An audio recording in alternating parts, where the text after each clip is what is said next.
Appetite for Distortion.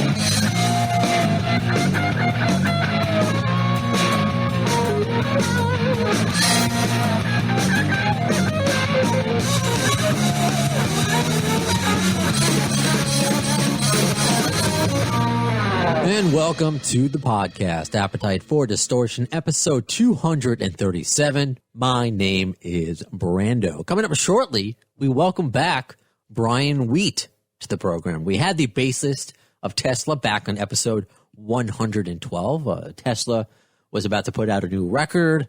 They were about to tour. And of course, the world changed. But we also spoke about the early days of Tesla, specifically when they were label mates with Guns N' Roses and his early friendship with Axl Rose at the time. But now, Brian joins us for a different reason. He has a brand new book out, Son of a Milkman, My Crazy Life with Tesla. A lot to talk about, so let's not waste any more time. Brian, you there? Hi, it's Brian Wheat calling. Hey, Brian. This is Brandon. How are you doing today? Hi, Brandon. How are you? I'm doing all right. I'm assuming I won't give your location away. I know it's a secret government location, but where are you calling from? Are you from Texas? I got a Texas. It's not a secret. I'm in California. Oh, okay. I got a Texas number that came up. Okay, I gotcha. I'm working in my studio. Right on. Yeah, probably my Texas phone number came up for you. I gotcha. Well, I'm happy to speak with you today. You do a million interviews. I'm sure you don't remember, but it might have been about this time last year. You were on briefly promoting the new Tesla record, and that seems like a different world now. But I had asked you, and I'm excited to talk about your book, Son of a Milkman. So I'm curious your response to this or where the book start. I asked you about if there ever will be a Tesla movie, and you kind of like, no, let Motley Crue do that, or you were talking about Bohemian Rhapsody. But now we have a book. So I guess now it's not a movie per se, but it reads like one. I'm intrigued and enthralled with it like a movie. So where did but it's my story. You know what I mean? It's how I saw it. So, the Queen movie was about Queen. It didn't, touch on, although it was based around Freddie, but, it was basically Queen. Their rise, and they were in Freddie's death. Where if this is a movie, you got to realize there's all this stuff about me in the beginning, and it's centered around me. It's not centered around Tesla. It's centered around me and my involvement in Tesla. Sure. So again, as far as the movie, no, I don't see a movie. No. And I was not even implicating that. I was implicating that this reads like a movie. It feels like a movie. And I'm excited to read about you because right off the bat, you start like how it's not going to be, you've done the drug, sex, and rock and roll, but it's going to be different than the usual rock bio. And you went right into mental health, talking about Chris Cornell and Chester Bennington. And my listeners know, and we can get into it too, but that affects me personally. And I've spoken about that on the podcast, dealing with mental health, addiction, suicide. So I guess what was the decision to go into talking about mental health right away with you in the book? Well, when I first started the book, because I've been working on it for about 5 years. Okay. It was more of a chronological order of Tesla, as like a Tesla book. The history of Tesla through my eyes. And it was actually my manager now, Mike Kobayashi, that said, why don't you talk about, you and the things that you go through and the health issues you deal with and your family and your wild childhood that you tell me about and all this stuff. And, don't make it a little bit different than your average rock and roll biographic, And I went, oh, that's a good idea. Let me write it down and see how it looks and reads when I see it. And when I did, I went, yeah, okay, here you go. If you're going to do it and be as honest as you can. So I did. I just laid it all out there. You really did. And I'm being completely honest with you, Brian. I had a kind of put it down for a second. Well, I was reading a PDF, but metaphorically put the book down for a second. Mm-hmm. Because it hit me. Because you're talking about, again, something I've had on the, maybe you know who Alan Niven is. I know he was a... Yeah, I know Alan Niven. Yeah, I know Alan Niven. Sure, because you were label mates with GNR when Alan was the manager. Right, Alan Niven actually wanted to manage us at one point in time. Oh, okay. I think before Peter and Cliff, because he knew Tom Zutaut, and right. Alan Niven had seen us play, and, you know, I'm pretty sure Alan Niven gave Tom Zutaut a tape of us before we ever knew Tom Zutaut. So, yeah, I know Alan. He's a good guy. Cool. Yeah, because he's been on a few times, and we did a whole episode talking about mental health and depression, just talking about that and, you know, how he dealt with, you know, certain things in his life.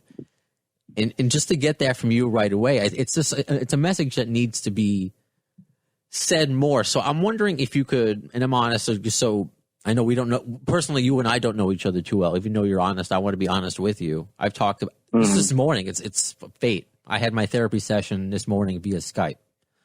Good for you, man. I've been in therapy for like 10 years. I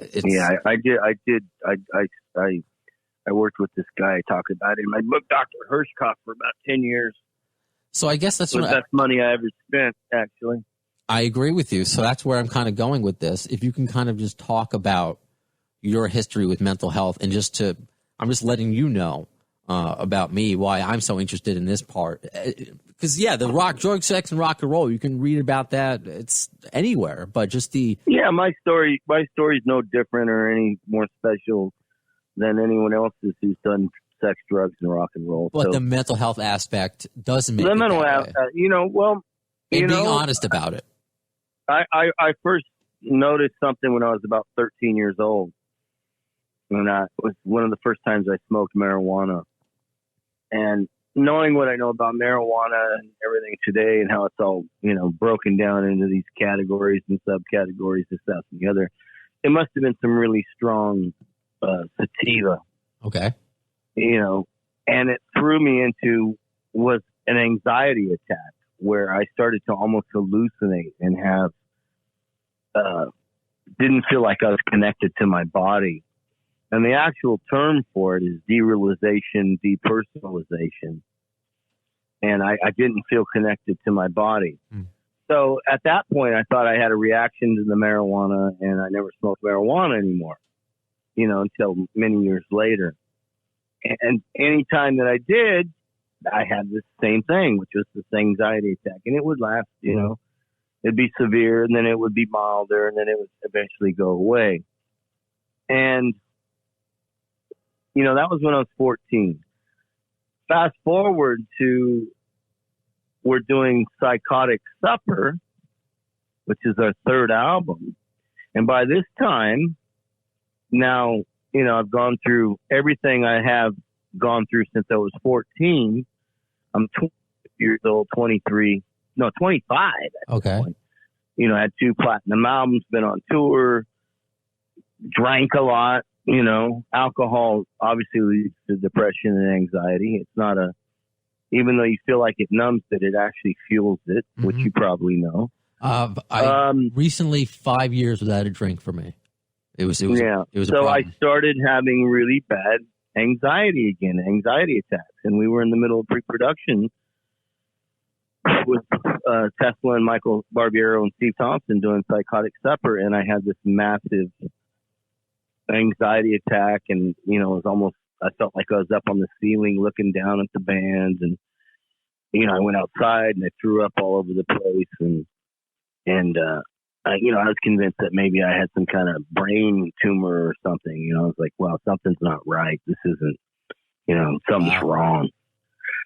And Steve Thompson, Tesla's producer's brother, was a doctor, and when we went to start recording the album in New York, he said, why don't you go see my brother? He works at the hospital there, NYU or whatever. And, you know, he'll get to the bottom. He's a good doctor, get to the bottom of what's going on.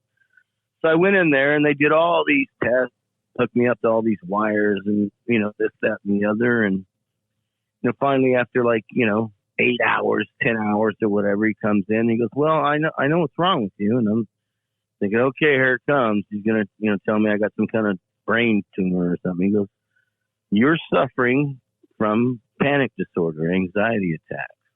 And I went, what's that? And he went, well, your body just gets overwhelmed and you get into this, your mind, and it gets into this coping mechanism, and this is what it does. And I said, well, what do you do for it? And he said, well, I can put you on medication or you can go see a psychiatrist. Well, at the time I was, drinking and taking downers. That was how I was, Right. And I'm like, well, I don't want to take pills. And someone said, isn't that kind of hypocritical? You were taking these other pills, but you didn't want to take pills. So I opted to try the psychiatrist thing. And I didn't believe in psychiatry. I thought it was bullshit. Okay.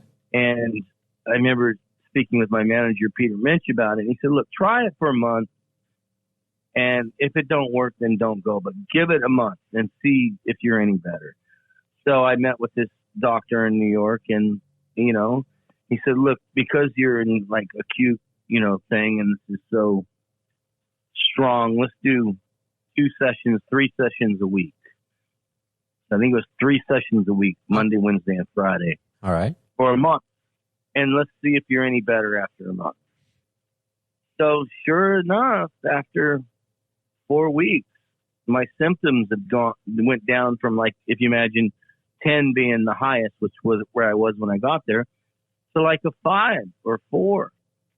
So it started working, and then I continued, my therapy with Dr. Hirschkopf for another 10 years. And, he taught me how to deal with it on my own.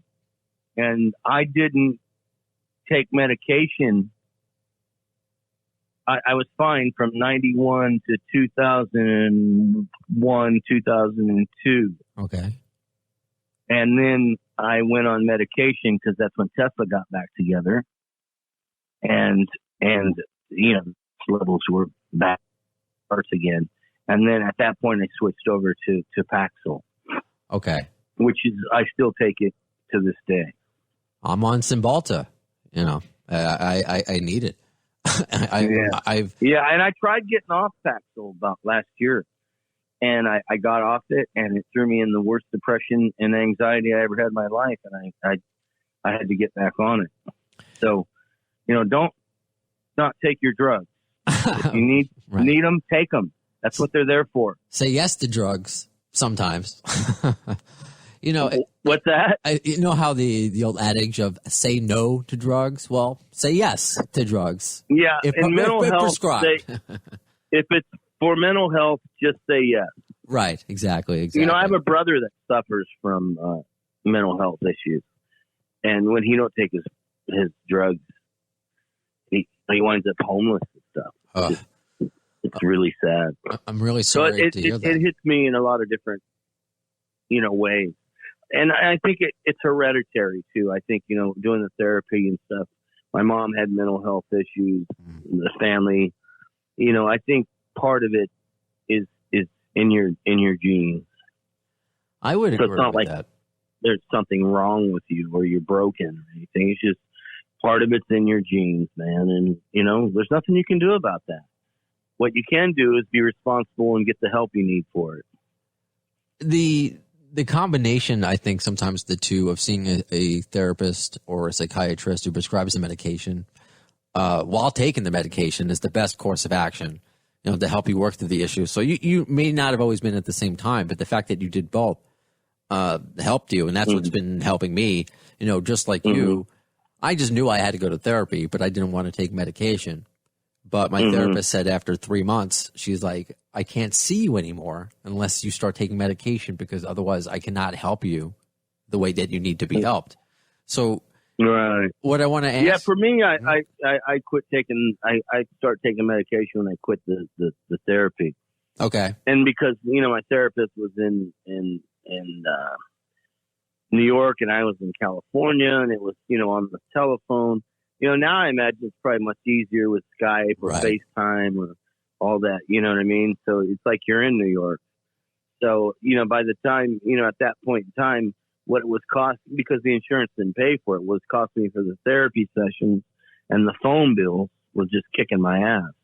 Oh yeah. And that's when I switched to, I switched to a different therapist, one in California. And then from there, he's like, you need to get on the pills. And then I got on the pills and I quit therapy. And, but I think it's healthy. I wouldn't mind going back and doing a tune-up, Sure. It's different for everybody. The fact that what's great and what's a great read is how open and honest you are about recognizing that there's a problem and knowing how to seek help. And, sometimes medication doesn't work. Sometimes it's not the right doctor for you. But before I ask you, I want to ask you a mental health band-related question, but I don't want this to be lost. You mentioned Steve Thompson. It was his, he helped recommend the psychiatrist? Was that his? No, he took me to his brother who was a medical and internal medicine doctor. Oh, okay. Because I just think that's interesting. He diagnosed me with the anxiety disorder, and my manager, Peter Minch, is the one that recommended Dr. Hirschkopf to me. Gotcha. I just think it's interesting, all the I don't know how funny life is sometimes, and you're great at that, connecting the dots about things that happened before in the past and in the future. But because Steve Thompson was your producer, and I hope to get him on this podcast at some point, because he was also the engineer, right, for Appetite for Destruction, which came out shortly after. He was the producer of the mix. Right. I just think it's just interesting how, in a way, serendipitous that he kind of helped you with not just musically, but personally. Yeah, well, he was a friend. He's still a friend. I still speak to Steve now and again. We've gone through a lot over the years, and we're still friends. So it's nice. With regards to the mental health and the time that you are coming up, and it just seems to be, which is it's the silver lining with all the losses that we've had in the past few years. You even write, in addition to Chester, Anthony Bourdain, it's just overwhelming that in the last, X amount of years, recently in the public eye, it seems to be happening. But there was a time where it was a stigma. And I'm curious, were there talks with you and your bandmates about mental health, or was there any sort of, because especially back then, I'm just like you. Even though I'm a big mental health advocate at the time, I didn't understand therapy. I didn't understand medication. So was there it's kind of a stigma. So was there any friction with the band or the label? With you? Well, I don't know if I talk about it in the book or not, but there was a point in time around Into the Now when we were making that album that, we had been back together for 3 years or 4 years, 3 years. And we were still having a hard time communicating with each other, because we had broken up in 95 and then we got back together in 2000, that we all collectively saw a psychiatrist together for, 6 months. Mm-hmm. And to help us learn how to communicate to each other and make Into the Now, which, he helped us immensely. Was that must have been it had to have been before it became, again, I'm glad Metallica did this with some kind of monster and a band therapist. Not everything. Yeah, I don't know. I mean, maybe Metallica had gone to therapy before we did. But there's a difference. But I don't know. Doing it publicly and privately, Maybe it's because I knew they weren't there. I don't know. Maybe it was because I saw Metallica do it. I know I'm the one that suggested it. Oh, okay. That's interesting. Yeah, I suggested in the band, look, we're having a hard time here again, and let's not break up again. Let's try to get someone objective in between us to help us learn how to communicate with each other. It's you obviously have done a great thing, and for yourself, for the people around you, because just at the beginning, it's just well, I don't even have to say the beginning. Just at the title, "Son of a Milkman," it's just it could be brutal. You could have had a very different story, and the fact that where you are now, and that you're able to share others this tales of triumph, things that happen with your family, just being born I can't imagine the stuff that you've had to deal with, and that this book, you say it's been 5 years, but it must have been, you must have felt like all in you all this time. Was there always a book in you? Well, it was always in me, right. and a part of writing the book was the way to release it and let go of it. Because, you know, when you internalize shit, this fuels anxiety,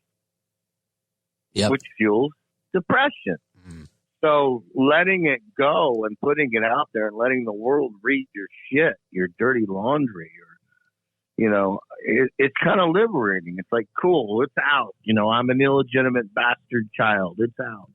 You know, I used to be bulimic. It's out. I struggle with my weight. It's out. I don't like when people call me fat. It's out. You know what I mean? I just put it out there. So now it's out. Wow. So now I can just move on to something else and not keep all this stuff inside. That's so healthy. It really is. It's inspiring, to be honest with you, because just in little pieces as an on-air personality, and everyone finds it in their day-to-day lives to some degree, but you have to just let things out and move past it to truly heal. And it's just it's inspiring. So if I haven't said it yet, I don't think I have. Just thank you for writing this. You're welcome, man. Thank you for interviewing me about it. Of course. I got to ask you a couple of, I guess, geek questions, if you don't mind, before I let you go, because I know. Sure, because we got about 10 minutes, right? You know, I wasn't even given a time. I was ready for waiting for you to be like, all right, we got to go. So, all right, if I got 10 more minutes. I got it, because I have another one after you. So.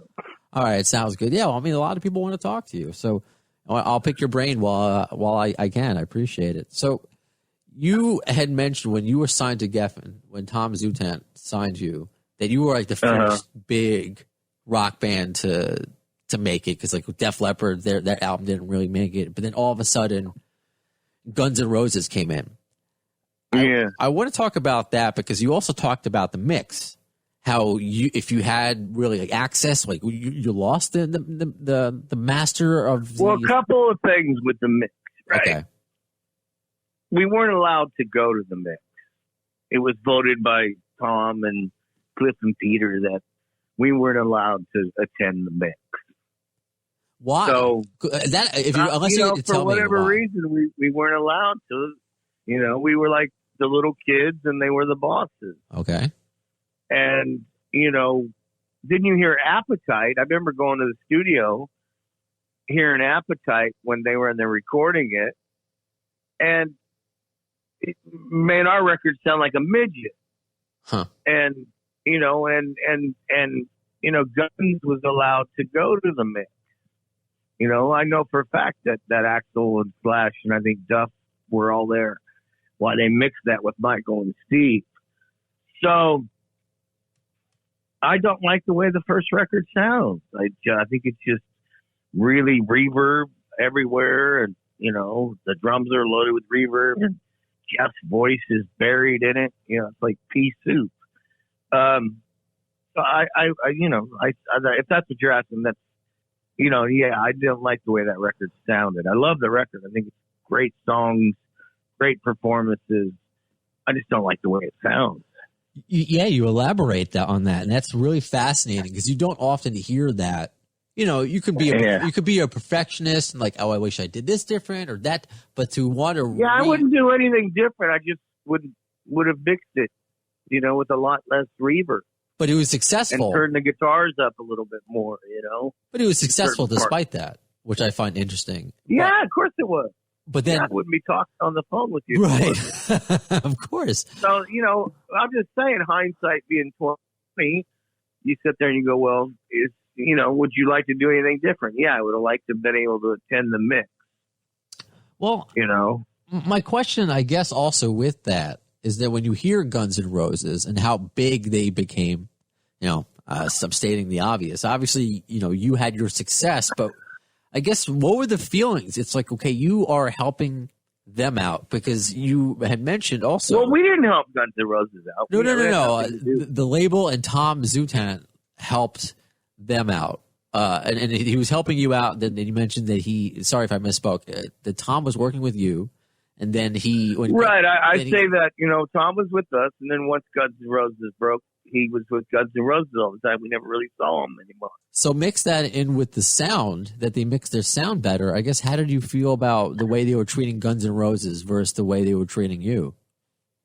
Well, I just think that Guns blew up and their priority went to, imagine yourself on a baseball team and one guy's Reggie Jackson, right?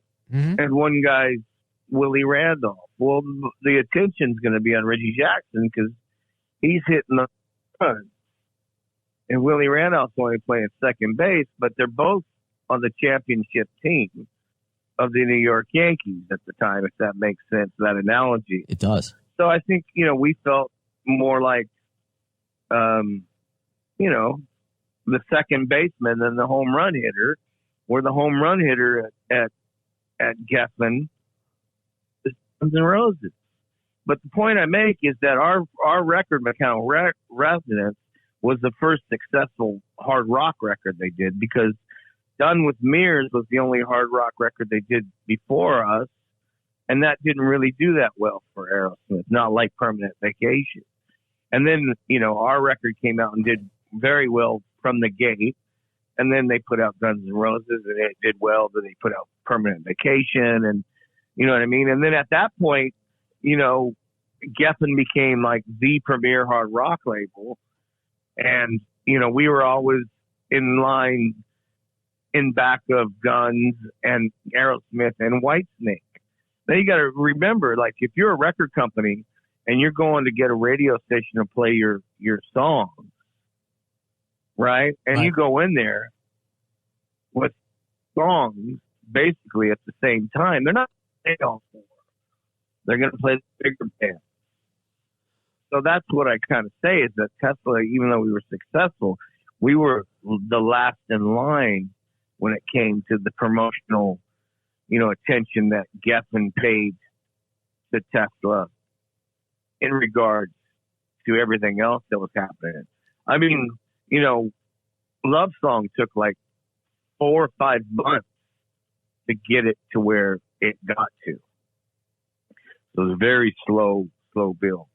But I mean, look, it's just, I guess it's like siblings jockeying for attention, isn't it? Yeah, and I identify with that, being the oldest of four boys. Yeah, but I mean, look, I love Guns N' Roses. I think Axl's great. I always liked Axl. He's always cool. And I love Guns N' Roses. I always have. Right always on. Will. Right on. And I appreciate the sports analogy, especially being a Yankee fan myself. Right. I think Willie Randolph. So then you know exactly what I'm talking about. I do. I think Willie Randolph went to the same high school as my dad. Right. But I think, Willie Randolph was on the same teams as Reggie was, and he contributed, but Reggie was the MVP. You know what, though, this says about you, and I know you got to run to your next interview. It's because just like a sports team, you can have everyone playing their role, and those are the teams that win championships. But sometimes, to me, it's about the championship. It's not about right who the home run hitter is. Right, because sometimes and, you'll have, and I feel that Tesla. I guess the way to end this is, I feel that Tesla are champions. We right. We are the champions. I love it. Oh God, I love it. That's the name of your next book. We Are the Champions. But I totally, I got you with the sports analogy. You know who you are. You show us in this book, Son of a Milkman. It is I'm halfway through, but it's awesome. It really is awesome. It's inspired me in so many different ways. I can't tell you, Brian. Thank you so much for your time. Oh, I plan to. I'm inspired by it. All right. Well, cool, man. And, it's a funny read. Enjoy it, and hopefully it helps you. I'm glad. That's why I did it. Awesome. Thank you so much for your time, and until next time. All right, buddy. Take care. Thank you, Brian.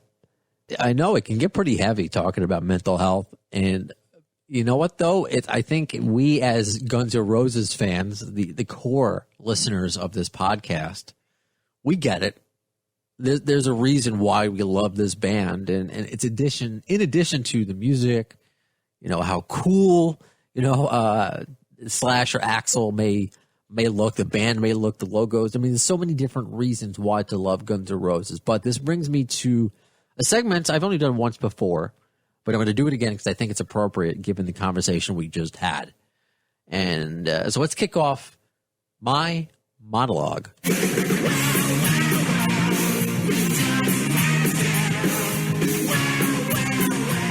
Monologue. It's just, I don't know where these things come from, but maybe that's the point. The chemical imbalance that comes up with these stupid sound clips, or the one that came up or help form and create what this podcast is these years later. It takes a certain special brain, and it's the same kind of special brain that created Guns N' Roses as we know it today. So I tweeted this out the other day, and I got some good responses. So I felt that it was important to mention on this podcast, given the theme and the topic we discussed. So I tweeted out, part of why I became a fan, again, there's a variety of reasons, is Axl, like me, choosing a career that requires to be public, open to criticism. However, I am terribly shy, an introvert by nature. Anger issues plague me. Nothing is ever good enough. Being by myself is the most comfortable. Is Axl like me?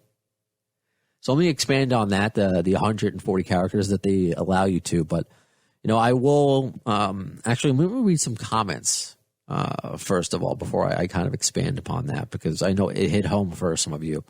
This one is pretty cool. This is from Nadia. She said, "Hey, I'm kind of a new fan and discovered your podcast with the Suspect 208 interview. This week I listened to AFD's first episode, and my first impression of you was, wow, this guy's way of talking is very similar to Axl's. I know it's not enough to answer your question, LOL. Actually, it is, because maybe that's something I also always gravitated toward, the way Axl spoke. He spoke differently than every other rock star, with a certain intelligence and just a certain cadence that was just different than everybody. It wasn't his stage persona. It was the off-air persona that I was also intrigued by. So I take that as an absolute comment. So thank you, Nadia, and welcome aboard. This one is funny and interesting. This is from Ginger. To be honest, I really didn't know who Axl Rose was. I know who GNR was, but I wasn't a big fan until somebody told me I was a bigger asshole than Axl Rose, and I had to go investigate what the fuck he meant. And it's true. I'm a bigger fucking asshole, but I'm a fan now because I can relate to him." Well, I mean, obviously it's very interesting to find somebody who didn't know who Axl Rose was, but the fact that they found this podcast, they decided to do their research, and now relates to Axl because of the assholeness, I guess, if you want to poorly phrase it. Deborah goes, and I love the fact that there's a strong female listener presence of this podcast. I don't have anger issues, but the rest really applies to me. Okay. And Phil Ward, perhaps the comment of the day or whatever. You and Axl have both released the same amount of music since 2008. Well, I don't know if it was technically a release, but Axl did Rock the Rock, right? I don't know, for Looney Tunes, I don't know. But point taken. And I think a lot of you are understanding where I was coming from, that there's a lot to relate to when it comes to, I mean, I'm sure other members of the band, but for me, it's Axl Rose. And what Brian said in the interview about putting something out and it's out there. I struggle with that. Brian listed, okay, I am all these things. It's in a book. It's out there. Now I'm moving past it. That's something I've always struggled with.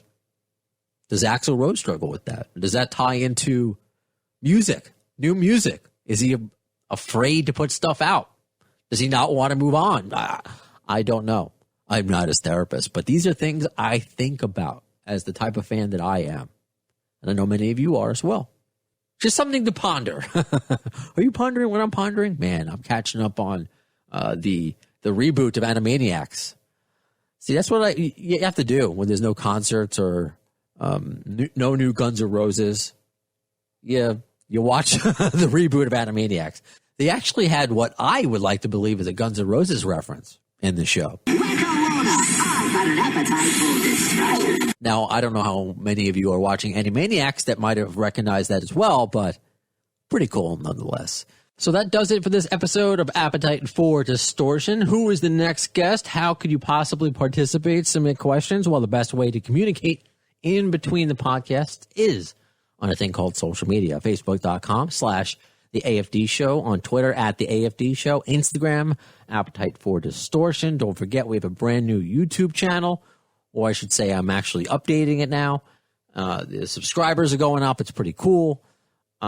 Suspect 208 is thousands upon thousands of watches. A Zoom interview on YouTube, which is just awesome to see. And, of course, T-shirts and all sorts of swag available via Redbubble. So until the next episode, when will you see it? Who will it be? When will you find out? All these questions. Well, in the words of Axl Rose, concerning Chinese democracy, well, you'll see it.